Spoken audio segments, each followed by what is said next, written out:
Hello tout le monde, et bien voilà, j'ai réussi à mettre la main sur tous les BlackBerry tournant sous Android faits à ce jour. Sans plus attendre, passons au déballage ensemble. Le contenu des boîtes est quasiment identique, vous trouvez bien entendu un appareil dans chacune des boîtes. Le BlackBerry Private est fourni avec des intra-auriculaires 100% plastique qui faisaient un peu cheap. En ce qui concerne les DTEC, on note une petite différence, donc ça fait un peu plus brillant, un peu plus haut de gamme je trouve. Et pour le DTEC 60, là on passe à un côté argenté, le logo a été argenté. Vous avez aussi bien entendu des petites tiges afin de retirer les cartes SIM et cartes SD. Par contre, on peut noter une bonne différence en ce qui concerne les chargeurs. Le BlackBerry Private est fourni avec un chargeur fait par BlackBerry, c'est un chargeur de 1300 mAh. Il faut noter quand même une petite absurdité, c'est que le BlackBerry Private est compatible Quick Charge 2.0 alors que le chargeur ne l'est pas lui. Si vous voulez bénéficier du Quick Charge 2.0, il fallait prendre un autre chargeur. Et heureusement, les DTEC, eux, sont fournis avec des chargeurs un peu plus conséquents. Alors le chargeur du DTEC 50, c'est du 5 volts 2000 mAh. Le logo BlackBerry a disparu bien entendu parce que c'est plus eux qui les fabriquent. Et en ce qui concerne le DTEC 60, lui il est compatible Quick Charge 3.0. Donc on a du 5 volts 2000 mAh ou du 9 volts 1670 mAh. Il faut quand même noter une petite erreur de la part de BlackBerry puisque sur la boîte du DTEC 60, il est marqué qu'il est compatible Quick Charge 2.0 alors que normalement c'est un téléphone qui est compatible Quick Charge 3.0. Les téléphones sont fournis avec un câble USB. Encore une fois, petite différence avec le DTEC 60 qui lui a un USB-C type réversible. Alors pour ceux qui ne le savent pas et qui se posent la question, quelle est la grosse différence entre l'USB et l'USB type C? D'abord il est réversible, donc plus besoin de regarder dans quel sens on met à charger le téléphone, on met le câble. En plus, cet USB-C a l'avantage que certains chargeurs, comme par exemple le dernier Apple, sont équipés du même embout que celui du téléphone, ce qui fait qu'il n'y a plus besoin de regarder de quel côté on met quoi, tout est compatible, la prise téléphone, la prise de charge. L'USB type C, c'est une charge beaucoup plus rapide, mais aussi un débit beaucoup plus grand en ce qui concerne le transfert des données. On a fait le tour de ce qui est donné avec chacun des smartphones, passons aux téléphones en eux-mêmes. Avant d'aller plus loin sur l'extérieur de chacun de ces téléphones et ce qui les compose, je voulais faire un petit arrêt sur l'image par rapport à la disparition du terme BlackBerry sur le haut des téléphones DTEC. Beaucoup de théories sont sorties à propos de la disparition de ce logo, tout simplement parce que c'est un autre fabricant qui le fait.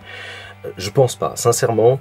Il faut réfléchir à qui fait ces téléphones, c'est Alcatel. Et Alcatel, depuis l'Idol 3, a eu une autre vision, c'est-à-dire que leur idée pour vendre leurs téléphones Idol 3 et 4, c'est que ces téléphones sont réversibles. C'est-à-dire que vous saisissiez votre téléphone à l'endroit ou à l'envers, ou que vous le pivotiez à gauche ou à droite, l'écran va automatiquement pivoter afin qu'il soit directement bon par rapport à votre vision. Et je sais ce que vous êtes en train de vous dire, comment c'est possible de répondre à un téléphone lorsqu'il est tenu à l'envers? Tout simplement, Alcatel a eu la bonne idée d'insérer un micro et un haut-parleur en haut et en bas du téléphone, ce qui fait que lorsque l'OS va pivoter l'affichage, les micros et les haut-parleurs vont s'inverser. De ce fait, il n'y avait plus lieu d'insérer le logo de la marque en haut du téléphone afin de le saisir juste. Bien sûr, sur les BlackBerry DTEC, cette fonction n'est pas disponible et je pense que s'il n'est pas écrit BlackBerry sur le haut des DTEC, c'est simplement parce que soit BlackBerry n'avait pas la possibilité de le faire à cause d'Alcatel, soit ça coûtait encore plus cher de faire l'inscription alors que Alcatel lui-même ne le fait pas. Alors pour ce qui est des écrans, nous avons donc sur le Prive un 5,4 pouces AMOLED, un TFT 5,2 pouces sur le DTEC 50 et sur le 60 un 5,5 pouces AMOLED. Pour ceux qui se demandent quelle est la différence entre un AMOLED et un TFT, voici une petite explication.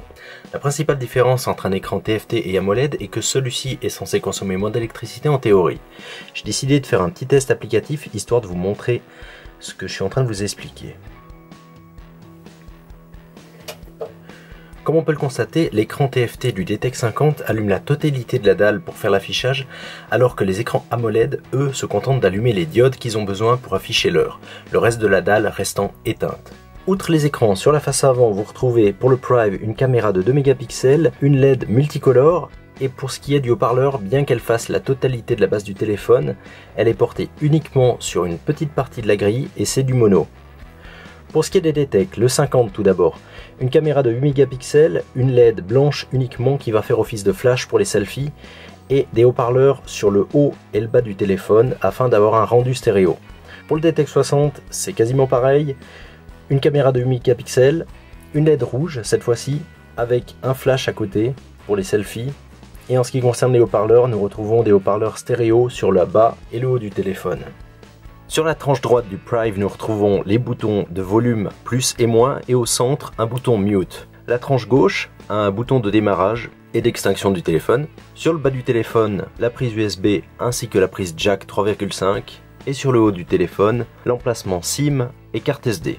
Sur la tranche droite du DTEC 50, nous retrouvons les boutons volume plus et moins, la touche utilitaire qui permet de donner un accès direct à n'importe quelle application ou à n'importe quel raccourci, et en dessous de celui-ci, l'emplacement pour les cartes SD et cartes SIM. Sur la tranche gauche, le bouton de démarrage et d'extinction du téléphone. Sur le dessous du téléphone, la prise USB, et sur le dessus, la prise jack 3,5. Pour le DTEC 60, c'est quasiment pareil, nous retrouvons les boutons volume plus et moins, la touche utilitaire. Sur la tranche gauche, le bouton d'allumage, ainsi qu'en dessous, le rack SD et carte SIM. Sur le dessous du téléphone, la prise USB type C, et sur le dessus, la prise jack 3,5. Et pour finir le tour du propriétaire, nous retrouvons sur le dos du Prive un capteur de 18 mégapixels équipé de 2 LED pour le flash, et d'une lentille Schneider Kreuznach.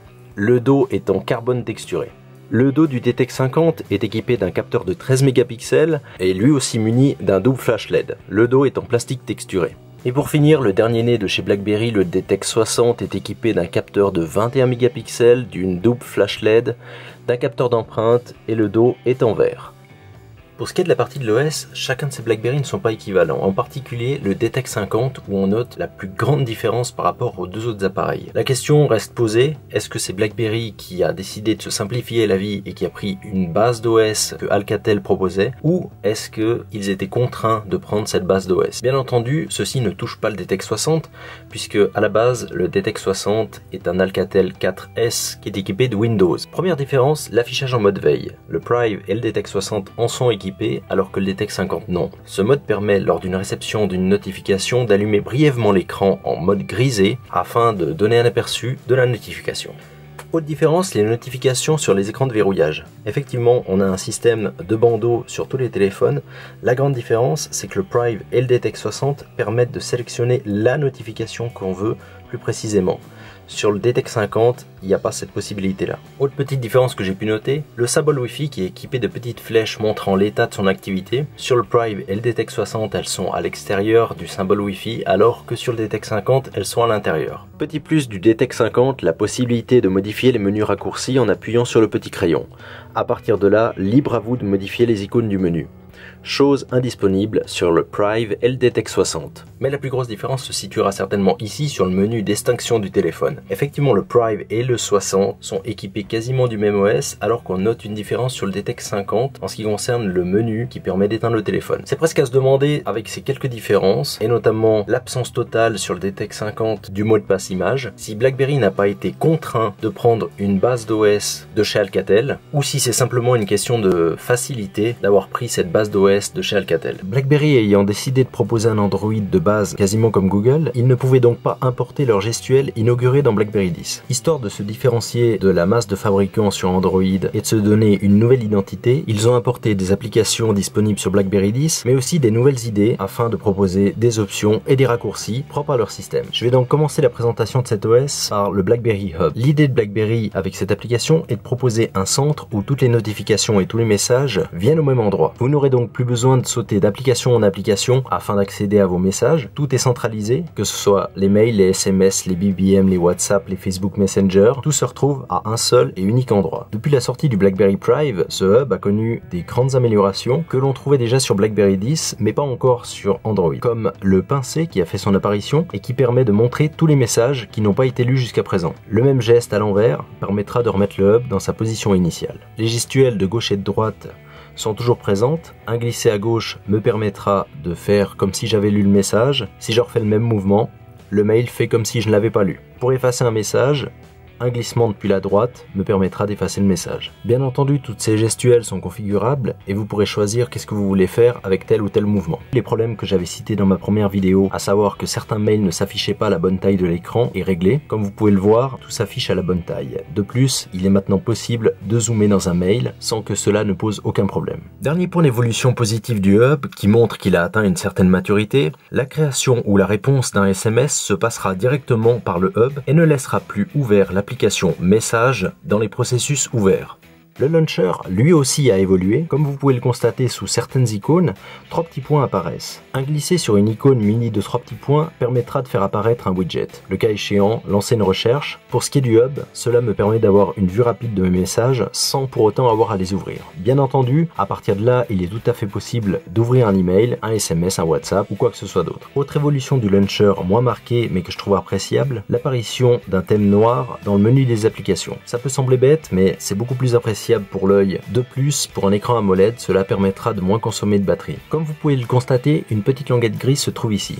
La particularité de cette languette est d'être disponible sur la totalité du téléphone, peu importe dans quelle application vous vous trouvez. Un glisser sur celle-ci vous permettra de donner un accès rapide à votre calendrier, votre hub, tous les messages que vous n'avez pas lus, les tâches, ainsi que les derniers contacts appelés. Certes, ce n'est pas l'invention du siècle, mais cela vous permettra de passer un appel ou d'ouvrir un email sans que vous ayez à quitter l'application sur laquelle vous étiez. Autre raccourci proposé, le double-cliquer sur le bouton de démarrage. Cela permettra de lancer l'appareil photo. En ce qui concerne l'application photo, petite évolution, le mode manuel a fait son apparition et nous pouvons constater aussi qu'il est possible d'allumer en continu la lumière avant de prendre la photo. Autre idée que BlackBerry a eue afin de pallier à un manque de raccourcis, un menu entier raccourci avec des raccourcis proposés. Par exemple, la lampe de poche qu'il sera possible d'installer sur le bureau et de lancer à sa guise, mais aussi le clavier afin de passer un appel. BlackBerry DTEC oblige, un bouton supplémentaire sur la tranche droite nous donne un accès à la touche utilitaire. Cette touche utilitaire vous donne le choix, soit d'ouvrir une application bien précise dans toutes celles que vous avez,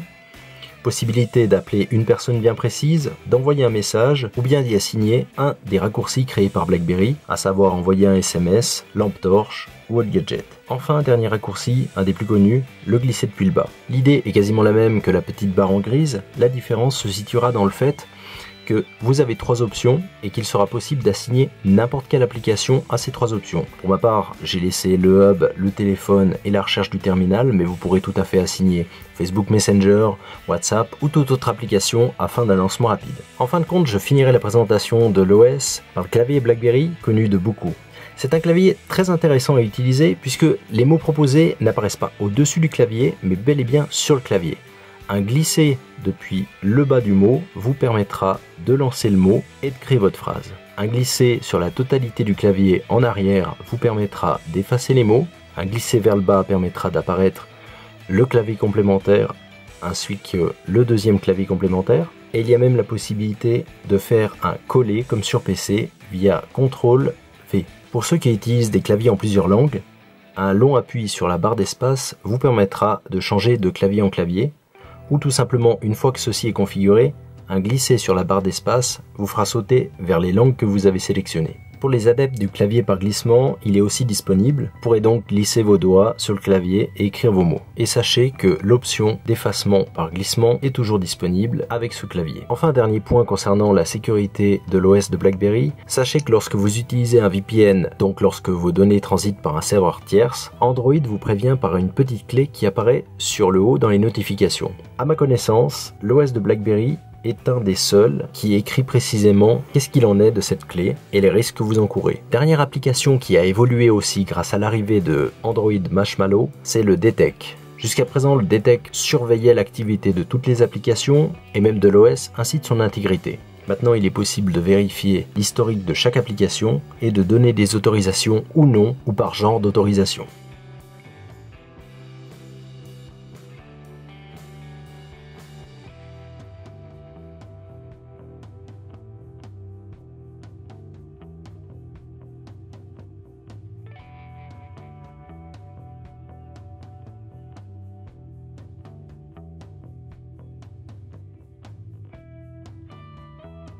Arrivé à la fin de ce test, nous constatons que le DTEC 60 est plus chaud que le Prive. Pourtant, une fois les smartphones en main, la sensation de chaleur est plus prononcée sur le Prive. Ceci est certainement dû au choix du dos en carbone qui isole certainement moins de la chaleur que le dos en verre du DTEC 60.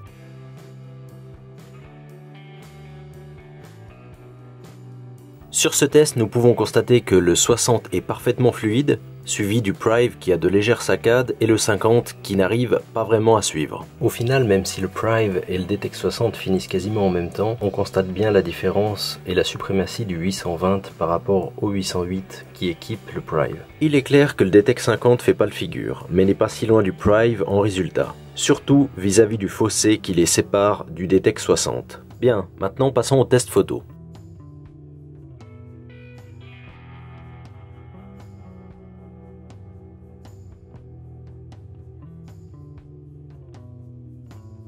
Sur ces trois photos en pleine lumière, pas grand chose à dire, si ce n'est que la photo du DTEK 60 semble plus pâle.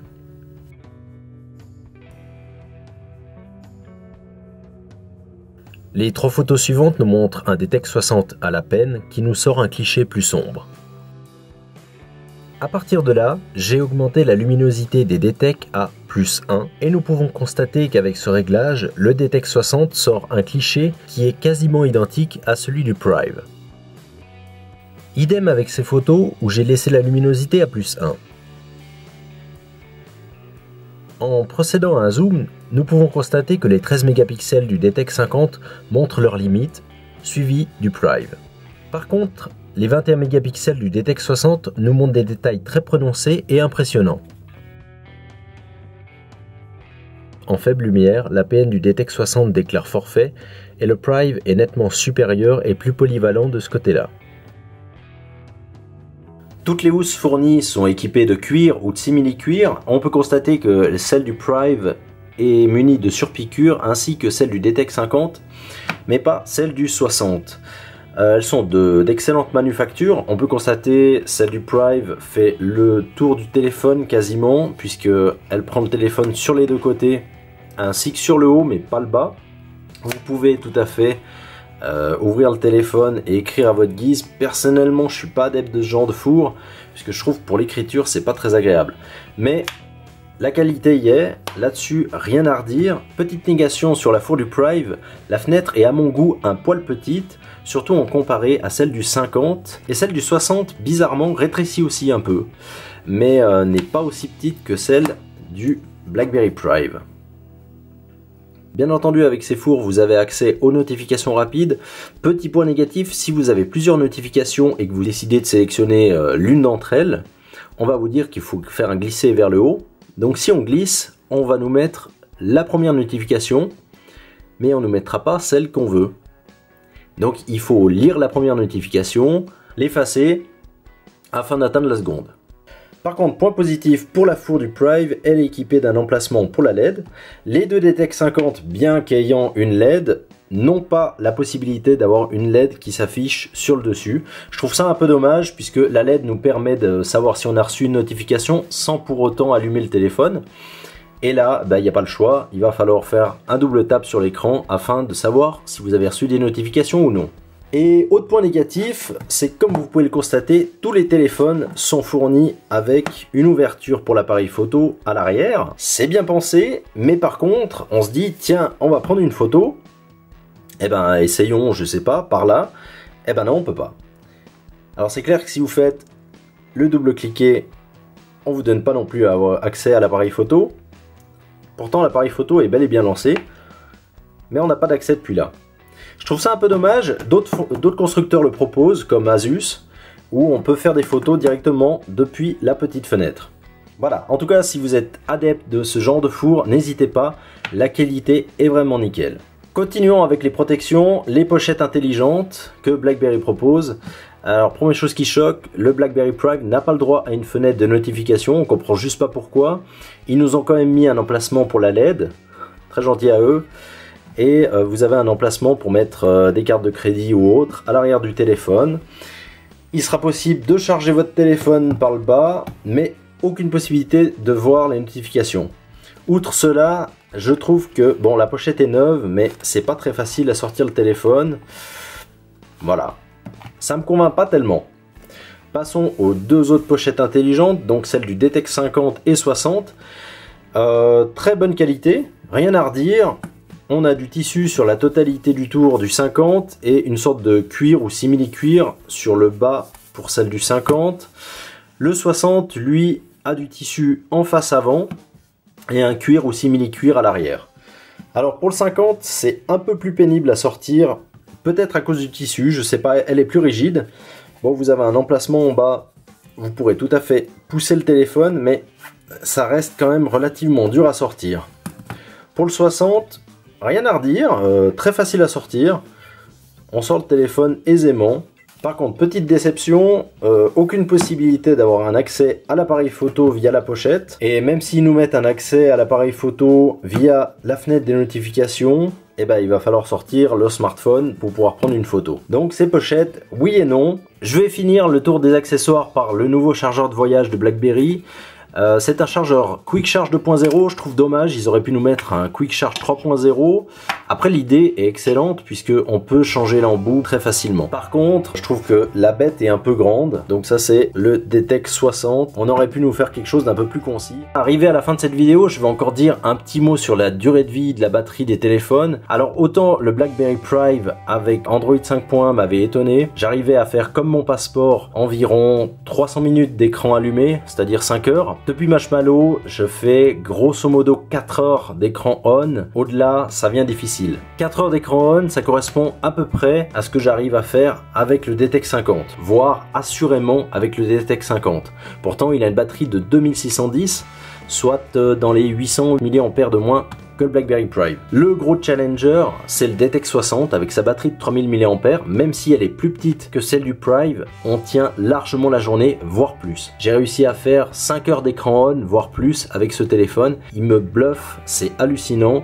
Il n'y a aucun ralentissement avec ce téléphone, il a vraiment un processeur, une batterie, c'est vraiment incroyable. Petit point faible de ce téléphone, ça restera l'appareil photo qui est un peu faiblard en faible lumière. Mais franchement, si vous hésitez entre un de ces trois téléphones, si vous avez le budget, je dirais sincèrement partez sur le DTEC 60. L'appareil photo est un peu moins bon, mais l'expérience utilisateur et la batterie est excellente. Si vous avez un peu moins un bon budget, partez sur le 50, ou alors, s'il y a possibilité, partez sur le Prime. Il sera toujours un bon appareil. Maintenant, je sais absolument pas si BlackBerry va continuer à le mettre à jour encore longtemps puisque Google impose 18 mois de mise à jour et on est déjà à 13 mois de sortie du BlackBerry Prime. Voilà, j'espère que cette vidéo vous aura plu, que vous aurez reçu quelques informations complémentaires et peut-être qu'on se revoit au mois de février si le BlackBerry DTEC 70 sort un jour. À bientôt!